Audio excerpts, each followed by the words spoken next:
Welcome, Noam Chomsky. I'm the host of this interview. My name is Michael Schiffmann. I've translated a couple of books by Noam Chomsky, and most recently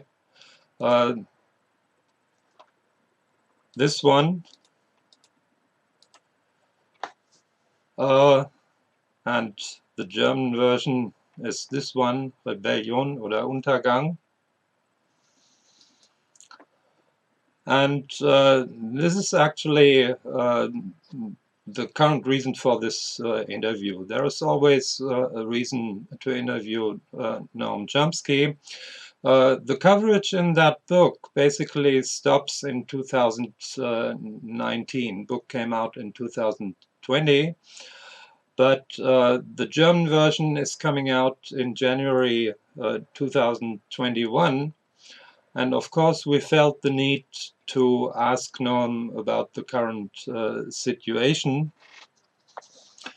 The election turned out to be not the absolute nightmare that one could be afraid of, but the Democrats and Joe Biden just screeched by and basically won only the presidential election, got clobbered in the House, and no one knows what will happen on January the 5th in Georgia. And all this after 4 terrible years under Trump. It should have been a cakewalk for the Democrats. And one can ask oneself the question, why didn't the Democrats capitalize more on what had happened before? And where do you see the big minus on their side, and how can it be overcome? Well, we should first recognize that the election was a total disaster. Yeah. The Republicans, as you said, it should have just been a cakewalk. Putting aside the last 4 years, everything that happened, Trump had just killed tens, if not hundreds of thousands of Americans, and it had no effect. Okay? Yeah. He's got an adoring base which worships him and don't really care what happens. A large majority of them think he won the election. A tiny percentage of them think that Biden won the election. Yeah. And nothing changes. Facts don't matter. It's the same adoring base that doesn't see any problem with global warming. Of course, never heard of the nuclear issues. Nothing has gotten through to them. And it's a very dangerous situation. Trump has a strategy which is a kind of bad dream, but could work. Yeah. What he's doing is quite effective.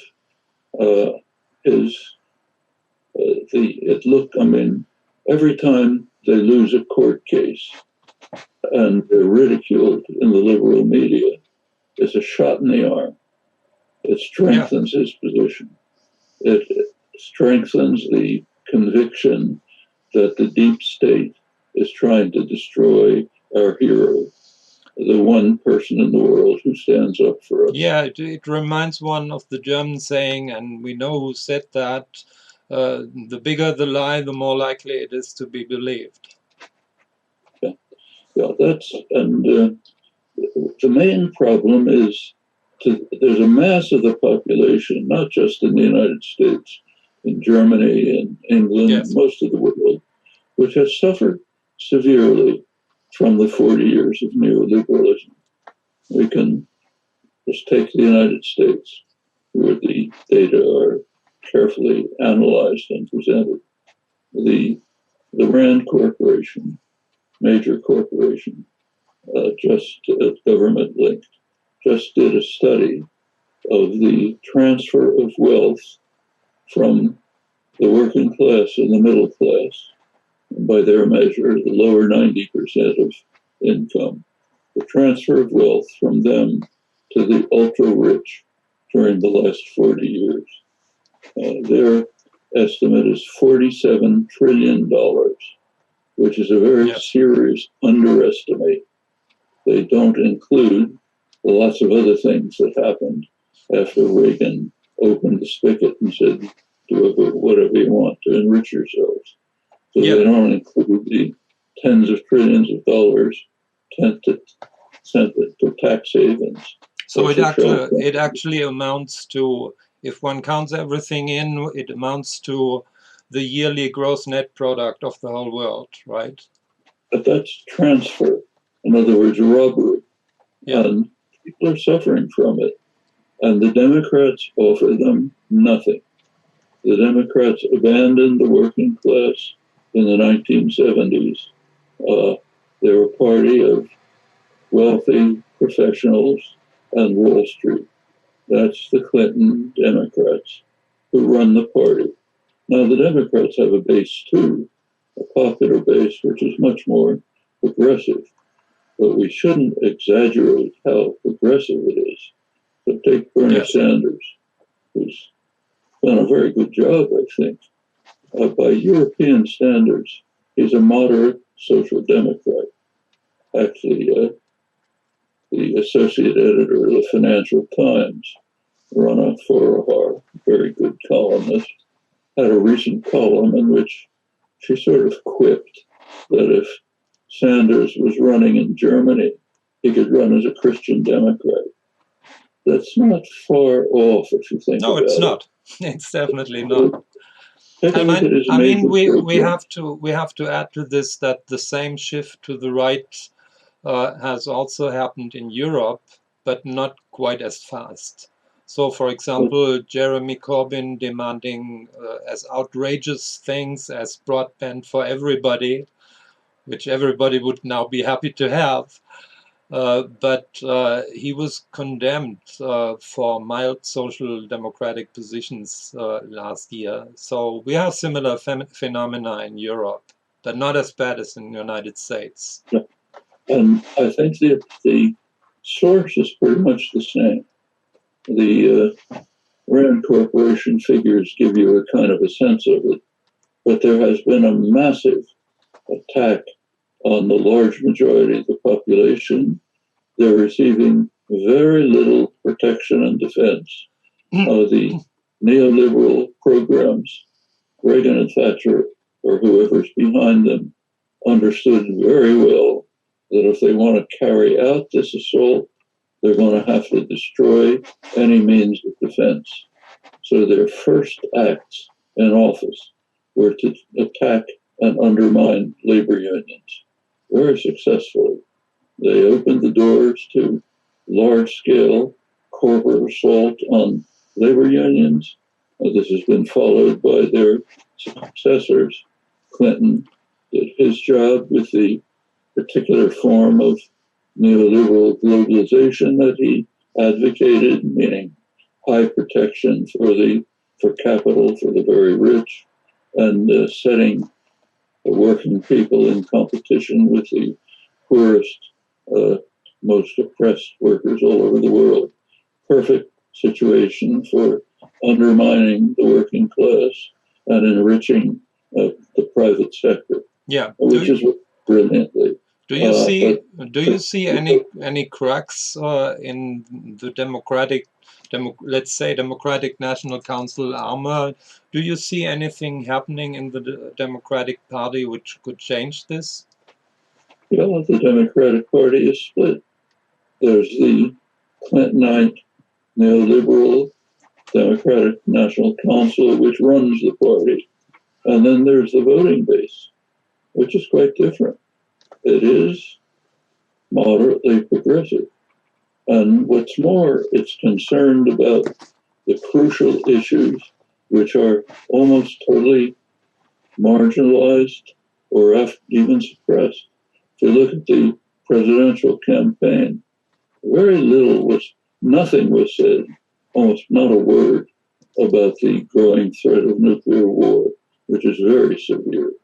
Trump's dismantling of the arms control regime, his massive spending for new, more advanced, more dangerous weapons, radical increase in the Pentagon budget, not mentioned, and the Democrats are supporting it too. Yeah, actually, in one of my questions, I have quite interesting data on this. Briefly after the election, there was a poll on Fox News on the right-wing program, and they had a post-election polling with 72% support for a government-sponsored health plan, 71% in support of Roe Wade, 55% in support of more stringent gun laws, and so on and so forth. But there was one exception.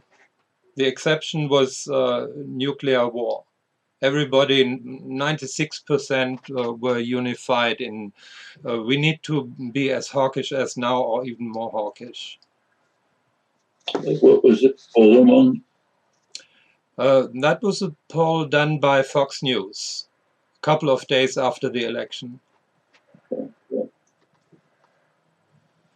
mean, I think the general population is in favor of mildly social democratic programs, but the political class is not.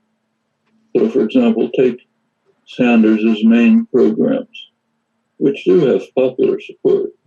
One is universal health care, the other is free higher education. In other words, and that's considered too radical. Political class as opposed to that. Can't talk about it. Just about every country has that. Yes. You know, but I mean, suppose you came out in Germany and said, I'm in favor of universal health care and free higher education. Would there be a chorus of protests saying it's too radical, we can't think about it? I mean, you have to understand, this is a business-run society, very different from others, very free in many ways much superior to other countries in protection of rights, but business-run, and the most elementary social justice conditions that are taken for granted elsewhere are at the margins. Yes, but the public, the voting base is in favor of this. The committee, the Democratic National Committee, is not. Now let's take the most important issue that we face. The most important issue that we face and must address quickly is heating of the environment. If we don't deal with that soon, everything else is moot. Well, the popular base of the Democratic Party has succeeded in pressing Biden and Harris to at least adopt some kind of a climate change program. Not enough, but something. In fact, more than anything in the past. Democratic National Committee didn't want to hear about it. They want to block it. And if you go back to the election and you look closely, this is one of the reasons why the Democrats didn't win easily. So take what happened in the oil-producing states. There's been a lot of focus on some really surprising changes that took place. So down in South Texas, on the Texas-Mexican border, oil-producing region, mostly Mexican-American, hadn't voted for a Republican for a century. They voted for Trump. What happened?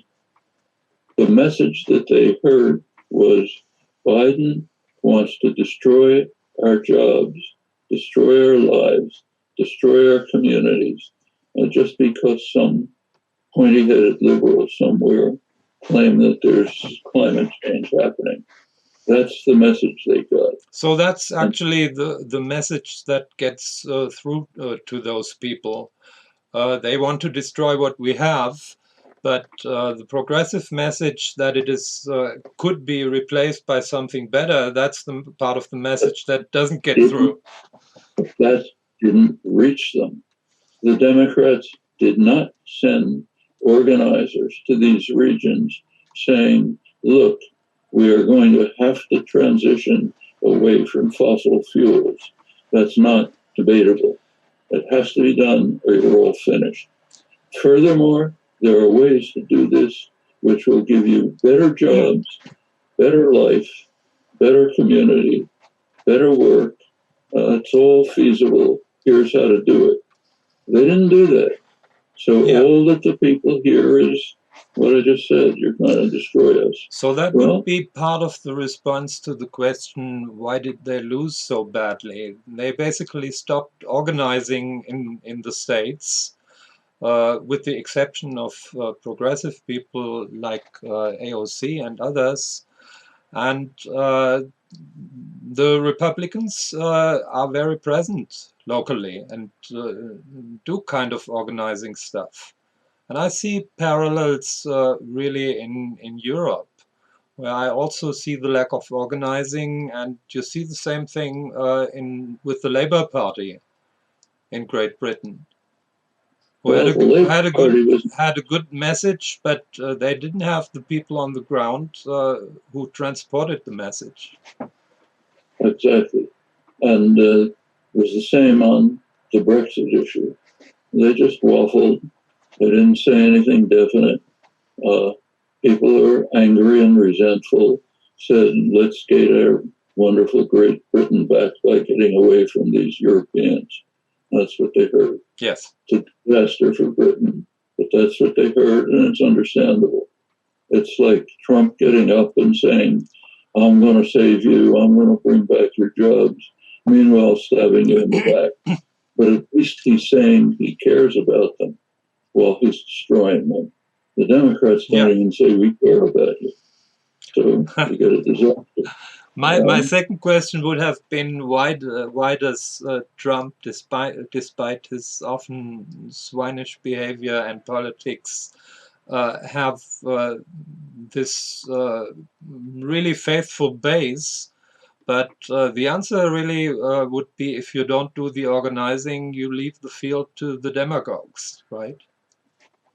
Well, you have to be able to address and reach people, and you don't do it by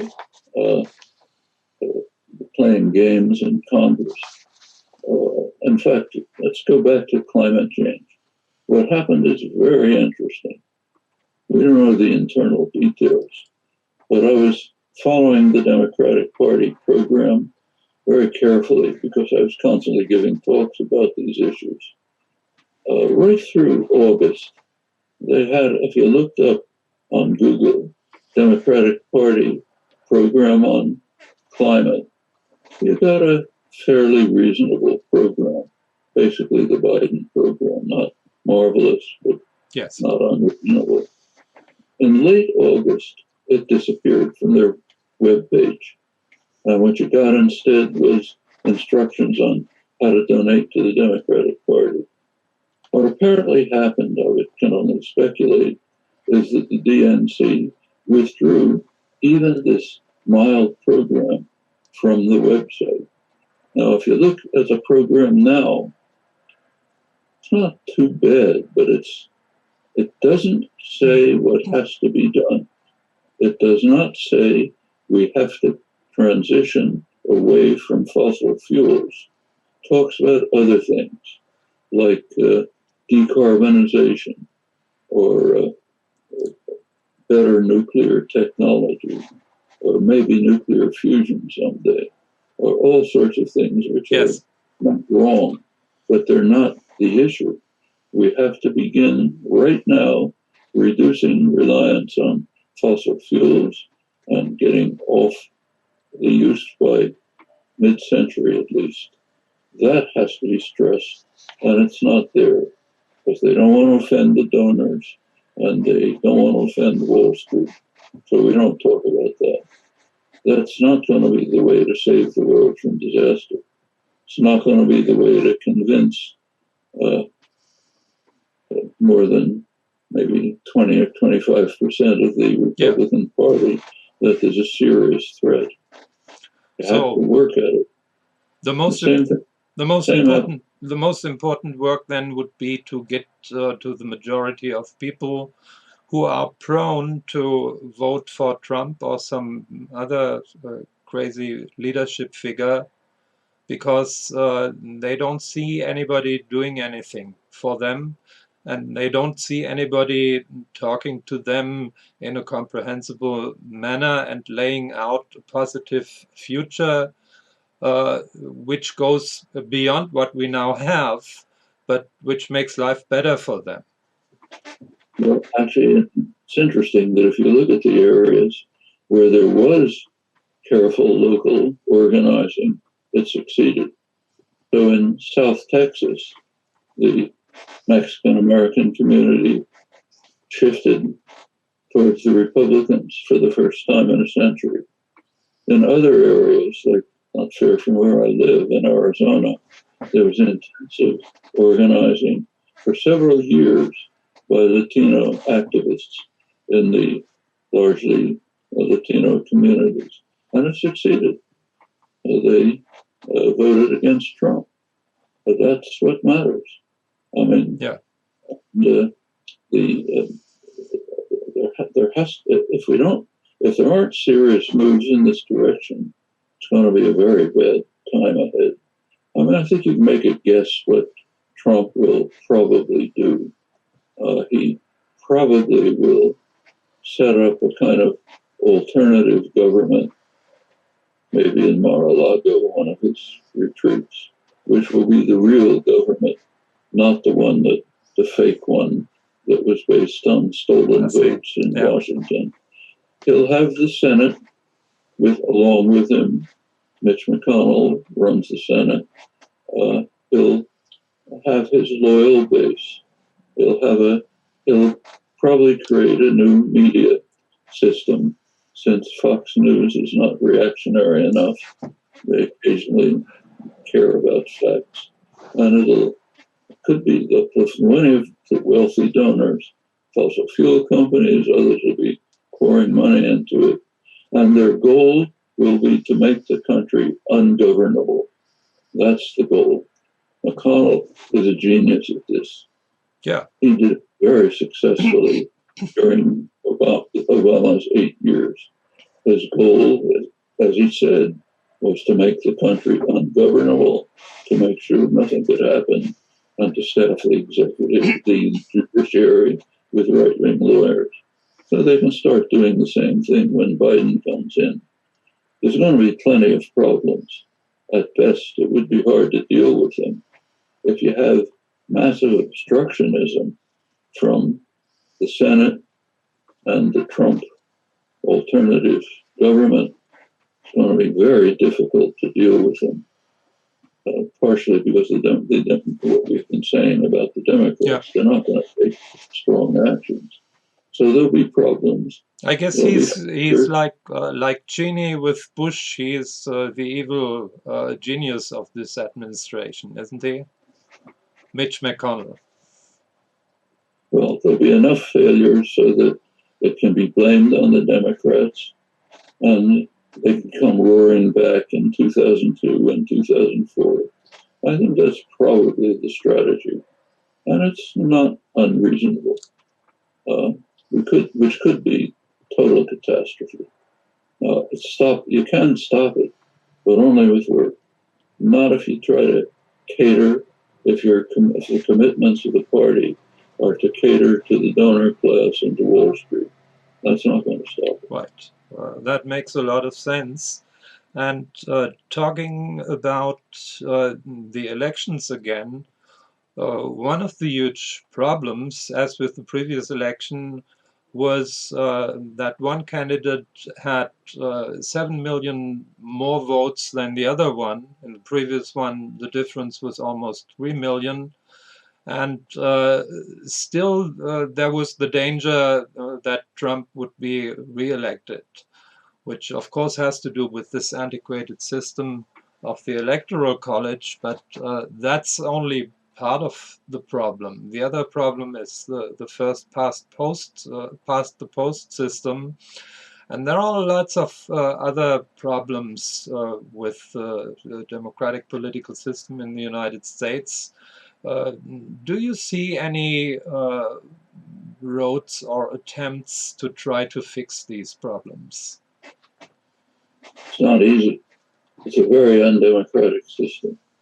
In fact, one major study that just appeared, not getting enough attention, but a very careful, detailed, data-driven, close analysis study came out, which confirmed earlier studies in more detail and showed that 90% of the population, the lower 90%, are basically unrepresented. That is, there's no correlation between their preferences and attitudes and the voting pattern of their own representatives, who are listening to different voices, the rich and the powerful, the donor class. That tells you that 90% are basically unrepresented. That's over and above the structural problems that you're mentioning. The Electoral College is bad enough, but worse, much worse, is the Senate. The Senate is radically undemocratic. A state like Wyoming, which has maybe 500,000 people, has 2 senators.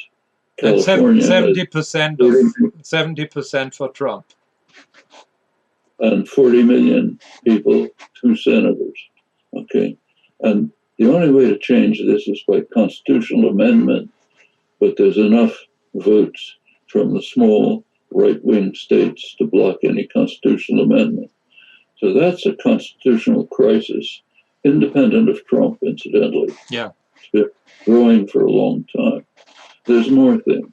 The demographic structure of the country is that the minorities, the labor, the more progressive vote, is in the cities.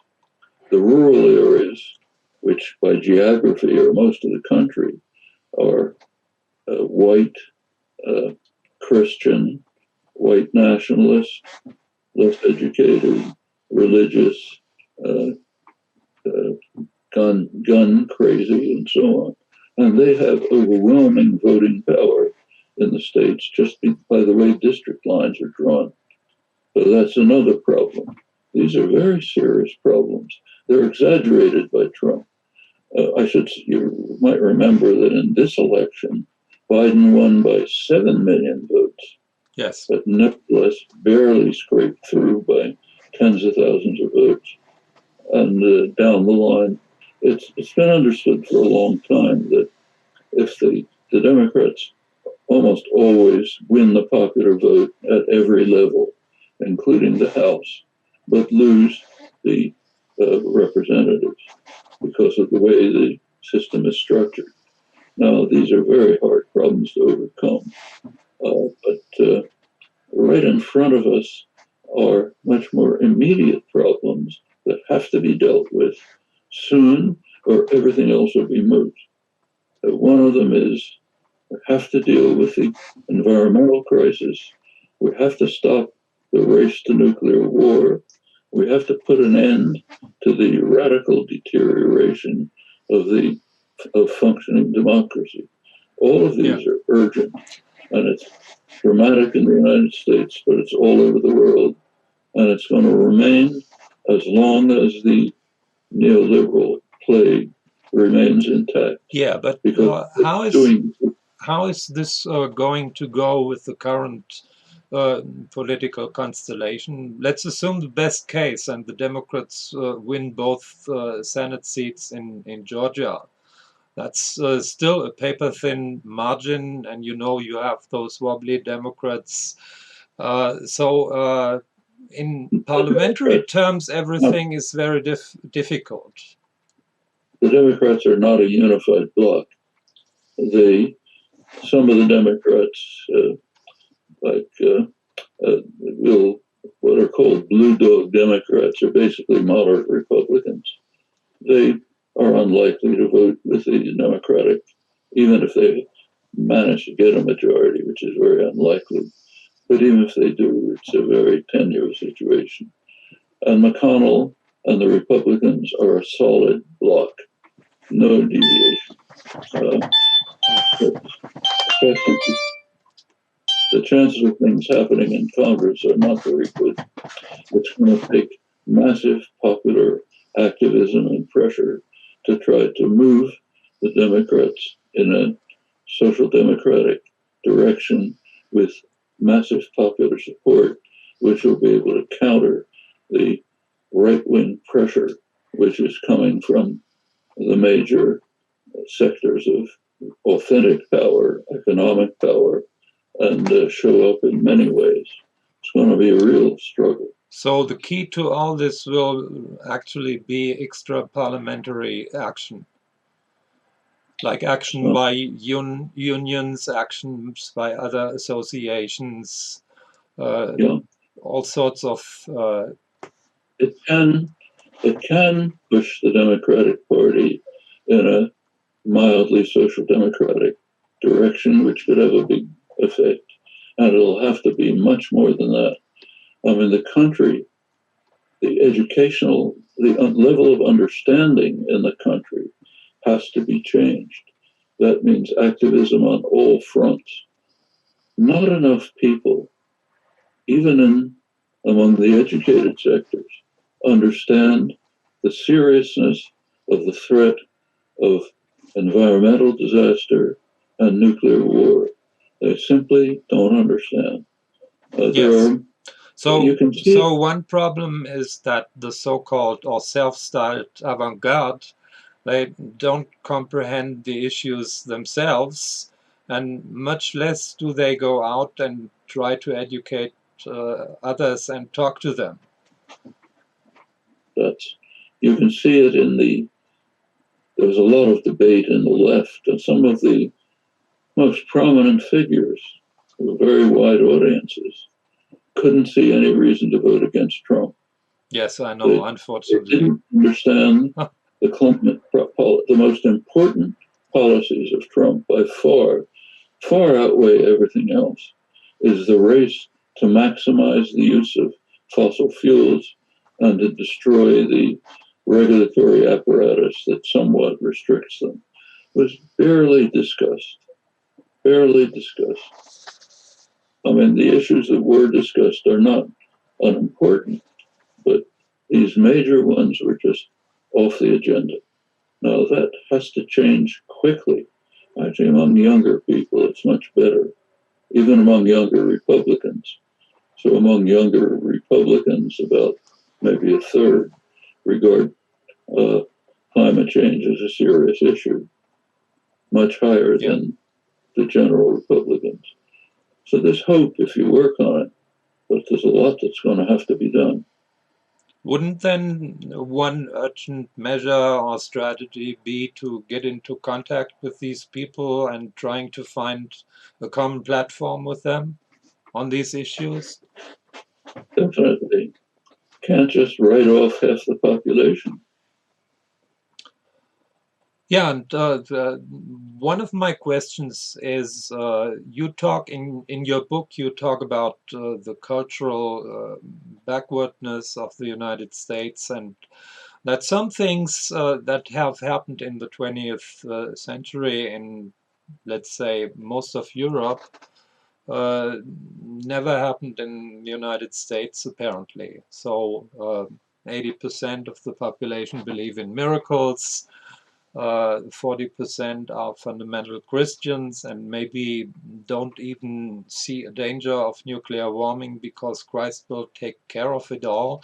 What do you think is the reason for this, and how is it possible to get into a discourse with these people? I mean, one thing that's very clear is you must not look at them as deplorables, but beyond that. If you want to look for deplorables, you can look right in the Clinton campaign. That's really disgraceful. The reasons for it, I don't think, are very obscure. You look at the history of the United States. It was quite an isolated country, very rich. And once you had exterminated the native population and it rely on the worst most vicious slave system in the world to give you cheap cotton, the fuel of the 19th century, enormous advantages, immense resources, huge continent, total security, no dangers, no threats. The United States hadn't been attacked since 1812. The country was the richest country in the world, but it was a cultural backwater. If you wanted, before the Second World War, which changed everything, before the Second World War, if you wanted to be a writer and an artist, you went to Paris. You wanted to study physics, you went to Germany. You want to study philosophy, you go to Vienna or London, something like that. Everything changed with the Second World War. Europe was devastated.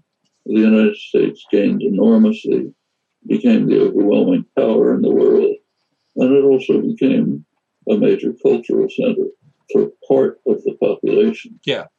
The population didn't change. Yeah, So, does that relate to the division between urban and rural areas you were talking about a minute ago? yes, the urban area, roughly speaking, it's not 100%. The urban areas tended to become the cultural centers. They had been in the past too, but it was much greater now. I'll give you I'll illustrate with an anecdote.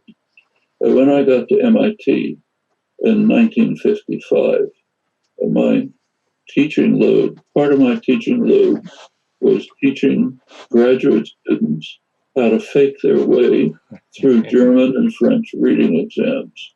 It was a total fake because all the literature was in English. But it was an anachronism. Were you successful in that project? Literature was in French and German.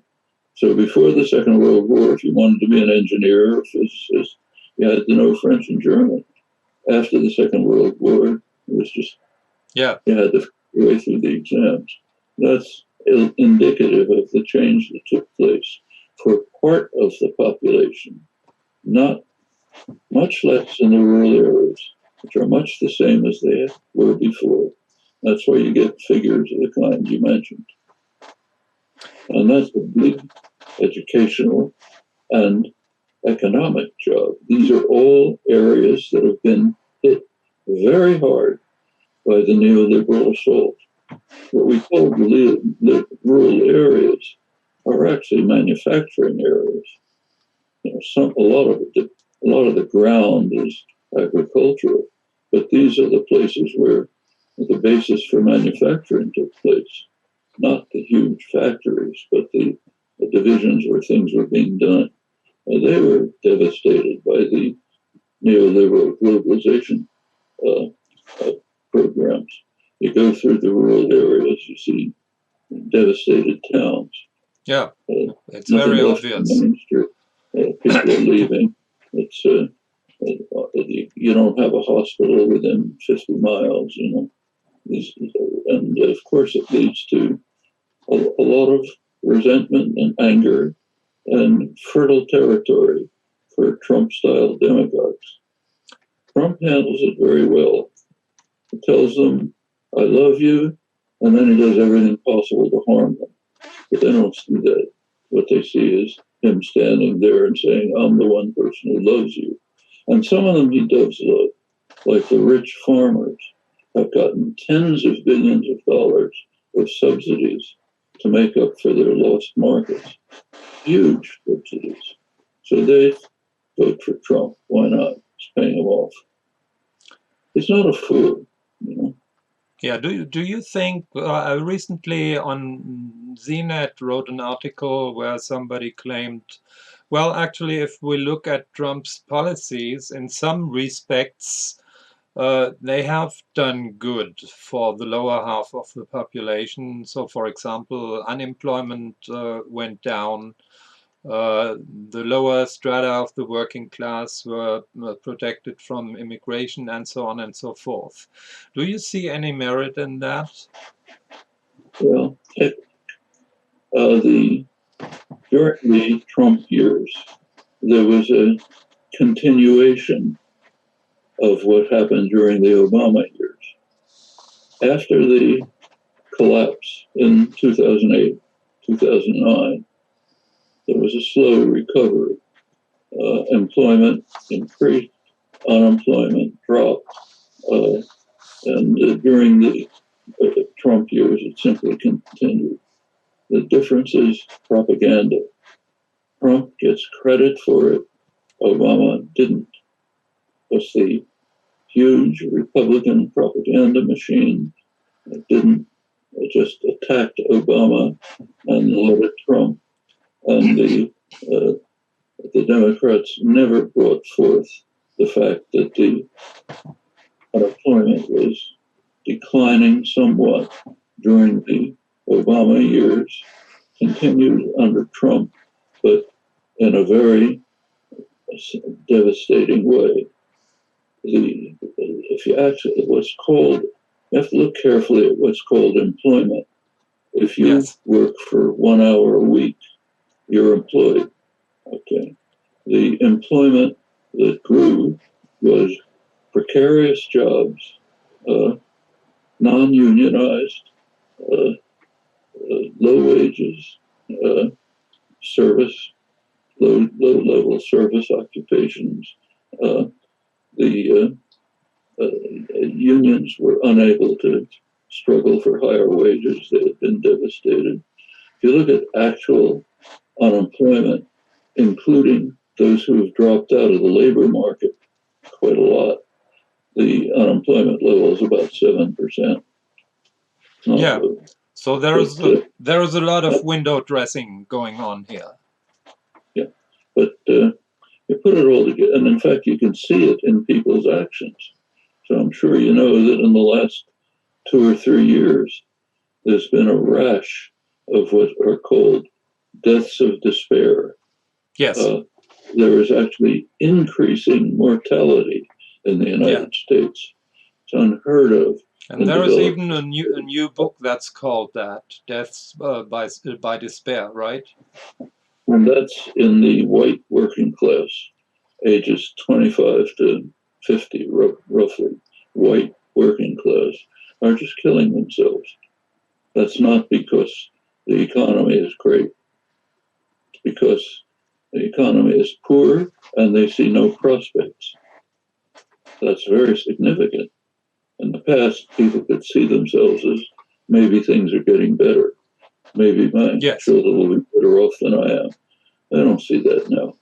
Yeah. It's been a shot in the arm. How much of a role do you think the domination of U.S. society and U.S. politics by money plays in that split in the population? In some of your interviews, you have said, and you also write in your book, population is split. One half of the population reads and looks at liberal media and urban stuff, and the other half is just glued to Fox News or whatever may come along after it. And they are not even on the same platform as we kind of are in Europe. So, for example, in Germany, we have, in terms of TV, we have the first program, second program, and then comes all the private stuff.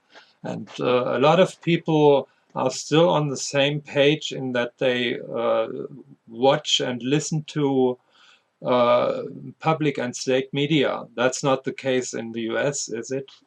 You can't, because there aren't any.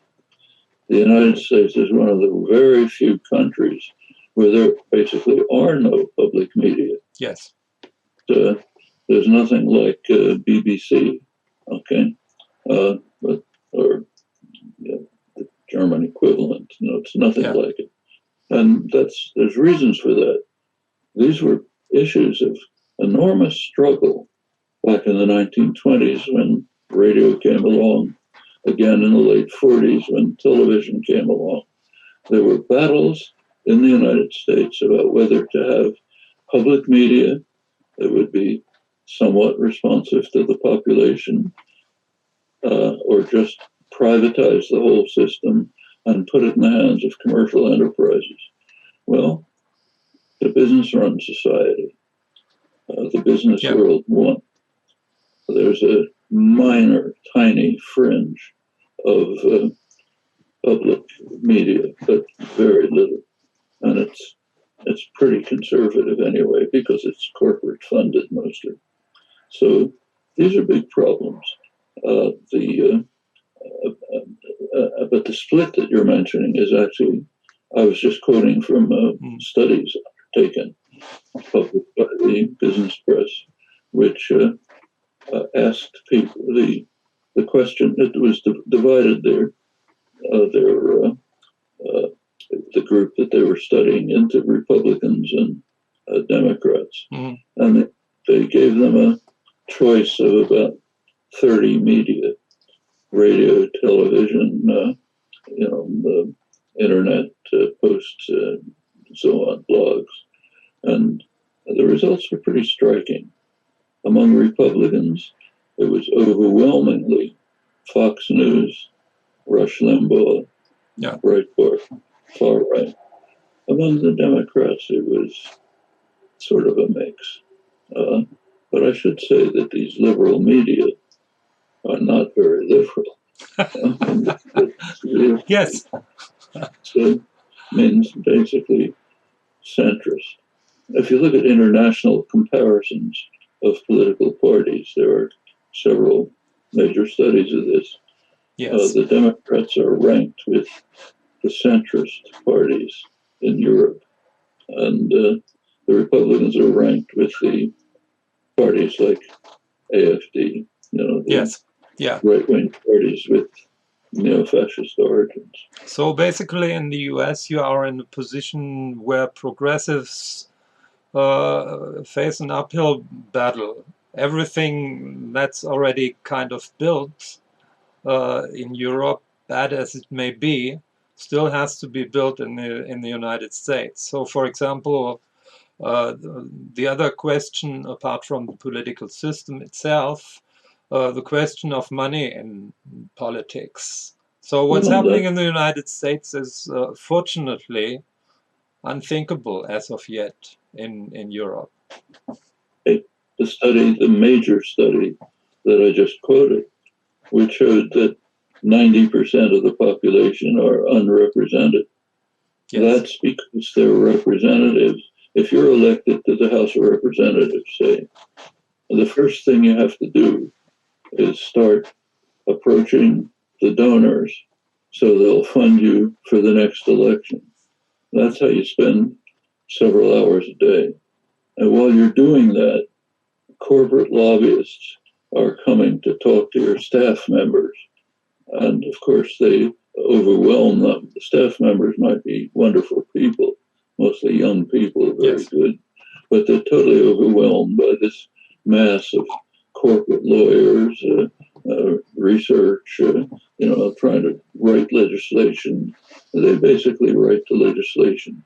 The enormous amounts of lobbying shot up during recent years, especially after Reagan. And that's the way legislation proceeds. That's why you get the 90% unrepresented. Yeah. That's money in politics for elections, but then it translates over the whole system. I mean, that's the behemoth we have in Brussels with the European Union, overwhelmed by lobbyists, and that's what makes it so unpopular among many people. Europe has even a worse attack on democracy than the United States, just what you mentioned. The structure of the European Union takes decisions away from people through their national governments, places basic decisions in the hands of the unelected troika or Brussels bureaucrats, unelected, with the German banks looking over their shoulders. So that's a huge attack on democracy, and it shows. That's why the major parties in Europe have basically collapsed. Sure. the power has been taken away from the public. So even venerable parties like the German Social Democrats, they've gone. That's what happens when you build a radically undemocratic system where unelected bureaucrats make the major decisions in union with the banks. Yeah, that leads me to kind of the final part, namely to the part about what needs to be done. I have two questions about that. First question is, you have had the good experience to see that even with terrible crimes such as in Vietnam or East Timor, things can be done.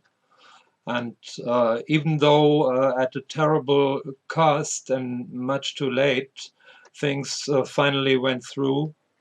The US attack on Vietnam was stopped. East Timor was kind of liberated. What would your lessons from that time be for today? Well, what has to be done is being done not on a large enough scale, but it's underway. So take the Progressive International, which just had its first international conference in Iceland, where the prime minister is a member of the directorate. And this is formed from the Sanders movement in the United States and DiEM25, Yanis Varoufakis' movement in Europe, transnational progressive movement in Europe, which is trying to overcome the serious flaws of the European Union, such as those we mentioned, but to save and strengthen the positive parts of the European Union, which do exist. Now, it now has participants from the global south, important voices. If it can really become solidified and organized, it's an international organization which has plenty of popular support and could make a big difference. Could unify many of the voices that exist.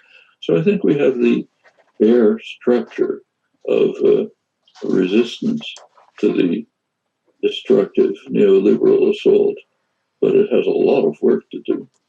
So things ought to go into two directions, if I understand you correctly. For one thing, you really need to do grassroots work and be in contact with people who are regarded as conservative or hillbillies or reactionaries by many. These are exactly the people to talk to and to have a discourse with. And on the other hand, given the state of the world today, everything needs to be internationalized. So it has to go from the bottom to the top and back. So every problem we face is international. Yes. The pandemic doesn't have borders. Global warming has no borders. Nuclear war will destroy all of us. The destruction of democracy is infectious. Never mind, one place tends to affect it elsewhere. We should take note of the fact that there is a geostrategic achievement of the Trump administration for which they haven't gotten enough credit or blame, depending on your attitude. They did have a geostrategic strategy. Whether Trump knew about it, I don't know. But it was implemented. It was to create a reactionary international of the most reactionary, oppressive states in the world, run from the White House. And it's made progress in the Western Hemisphere, includes Bolsonaro's Brazil. In the Middle East, which is, of course, a major center, it's the Gulf dictatorships, the most harsh, repressive states in the world. Egypt, under its worst dictatorship in history, the El-Sisi dictatorship. Israel, which has moved very far to the right.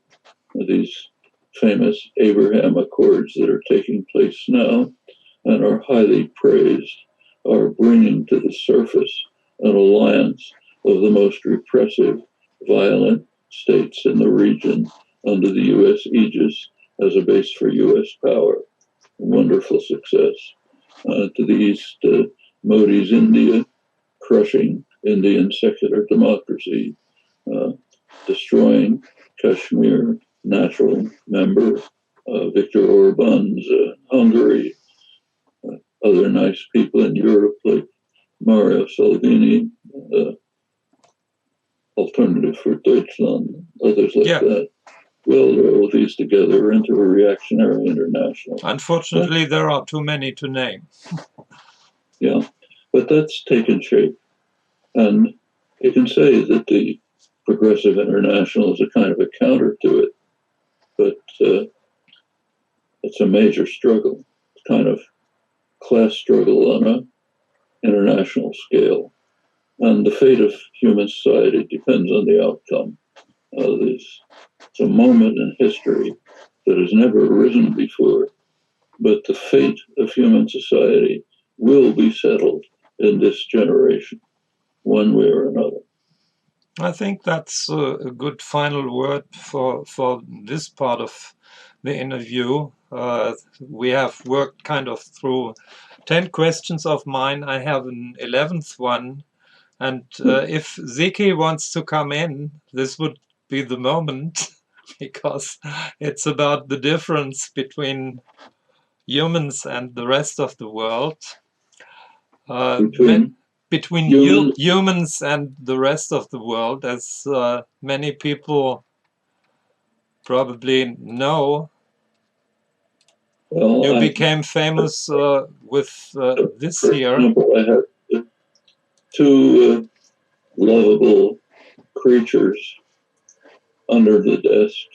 I can't use the word to describe them, although we race to the door. They have what you might call thoughts, probably 10, and that's it.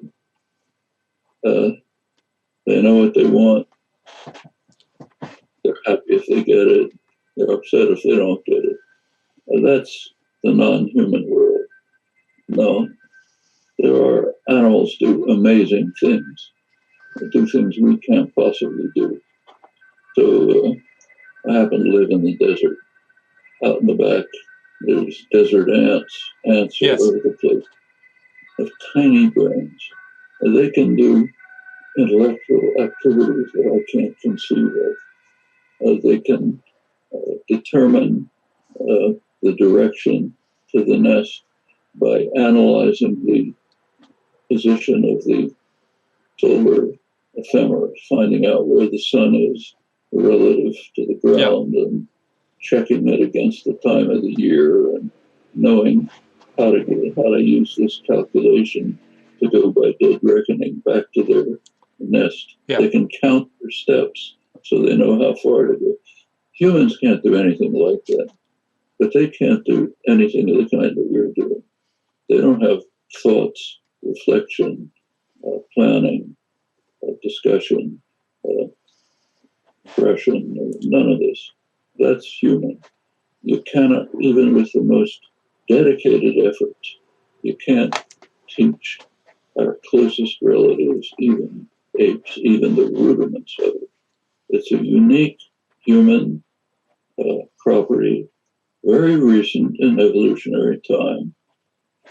Apparently it emerged a couple 100,000 years ago.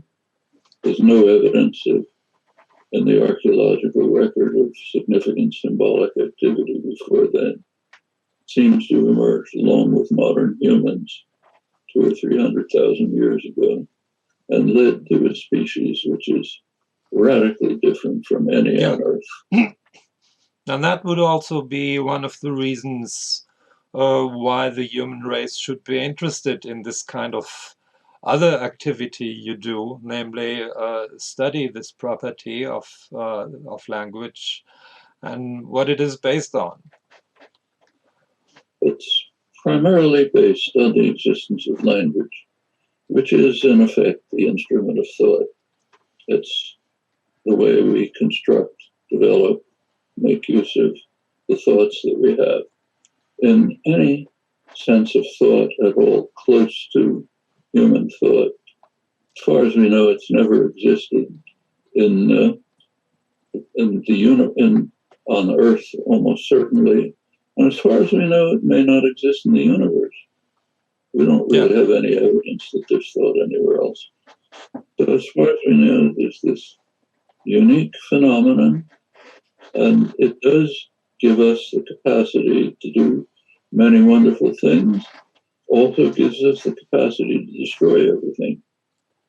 I can easily remember the day, the unforgettable day, when I realized that human intelligence has reached the level where we can destroy everything. August 6th, 1945, unforgettable day. And ever since then, we've been living under that shadow. We did not know at that time that a new geological era was opening, the Anthropocene, in which human activity is destroying the prospects for survival of not only human life, but millions of other species. We're in the midst of the extinction of species at a rate that hasn't happened for 65 million years. So humans do have the capacity to destroy everything. They have the capacity for astonishing achievements. We are now at a moment of history where we're going to decide quickly which of these aspects of human nature prevails. Nothing less than that. And fortunately, two of the most prominent intellectuals in the 20th century, Albert Einstein and Bertrand Russell, were also very concerned with that. And they were also scientists that were kind of, today they would be regarded as unusual. They tried to popularize their knowledge. And I think that's also one of the most urgent tasks that we have today, to make these things known to everybody so that they can comprehend it and act on it. And linguistics may be only a small part of it, but understanding linguistics and language means understanding the human being, and maybe part of the project, of the ever ongoing project of enlightenment. Most definitely. These are things that should be understood. Even they should be understood by professional linguists, at least. Most are not interested in these questions. They should be.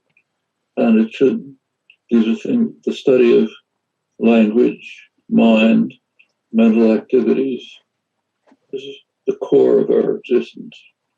Why great philosopher David Hume regarded the peak of the sciences as the study of human nature. Everything else is subordinate to that. And there's a long tradition that goes back to the Delphic oracle, pre-Socratic. The message of the priestesses was, know thyself. That's the main thing. Know and understand what kind of a creature you are. Everything else is subordinate to that. I think that message of 2,500 years should resonate. I think that's a wonderful final word for the interview. Thank you so much for doing this. Yep. Sorry, I have to get off, but I have to go to the next one. Okay. Have a good day, and my greetings to the